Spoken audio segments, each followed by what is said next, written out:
It's that time of year again, folks. The most important election in New Zealand is officially on. Forest and Birds, Bird of the Year. Now the candidates this year, some are controversial. Short-tailed bat, not even a bird. Some are iconic. Some are very strong competition indeed. But I'm here today to tell you why you should give your vote to a bird that may not seem like strong competition at first, both because they are a bit of an underdog, they've never won before, and because they could never ever dream of winning in a physical fight against one of these other candidates.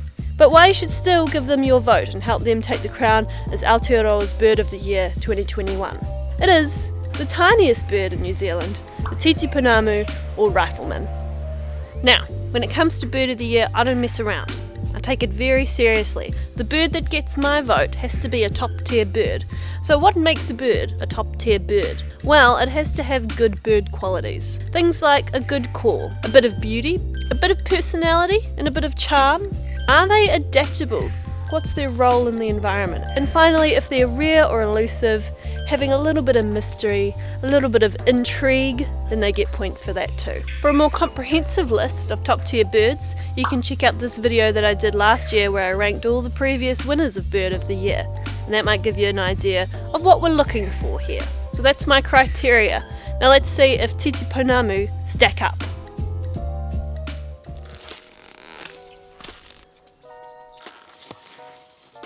Charm. Is this even a question? Titipounamu are New Zealand's smallest bird, weighing in at just 1/3 of a house mouse. That means that they're practically fairies, which means that they're magical, which means that by definition they can literally charm you. What's more is that their personal relationships are also very charming.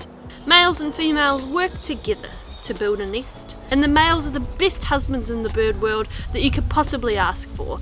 He'll work very, very hard to keep his wife well fed during the breeding season.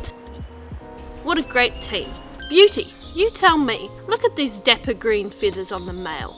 Just so sublime. And these brown specked feathers on the female. Very attractive. Two tiny little black eyes make them very cute little birds just peeping out at you from behind the tree trunks, and let's not forget the size. Now what about that role in the ecosystem? Titipounamu live in New Zealand forests and they spend lots of time looking for insects. They'll go up and down the trees, jumping from spot to spot, and they've got a slightly upturned bill which they use to collect insects that are on the outside of the tree trunks. So they're doing a really good job of keeping those insect numbers in check. You go titipounamu.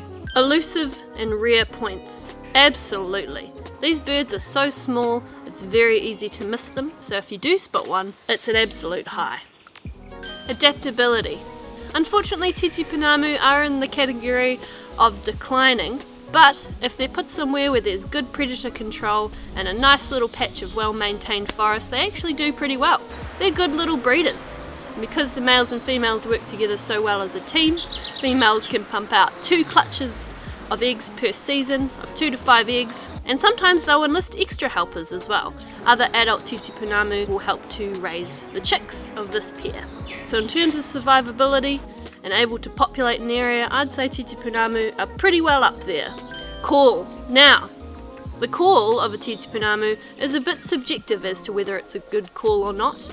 If your hearing range isn't very good, then you're going to say this bird does not have a very good call because it's in fact so high-pitched that many people aren't even able to hear them. But if you can hear them, it's lovely. It's like a little zit, zit, zit. Is it my problem if the titipounamu's call is outside of your hearing range? And is it enough to warrant not voting for them for Bird of the Year? Look at that face. I think we know the answer to that. So there you have it. Titipounamu simply tick all of the boxes when it comes to a good bird, and that's why they deserve your vote for Bird of the Year 2021. Voting is open from the 18th to the 31st of October, so make sure you cast your vote before then. You get up to 5 votes, and I'd love to see titipounamu in your top vote. And if you really want to help this bird win Bird of the Year, then make sure to share this with all your people. Me and the titipounamu are counting on you. Hope you enjoyed the video, and I'll see you guys next time. Bye!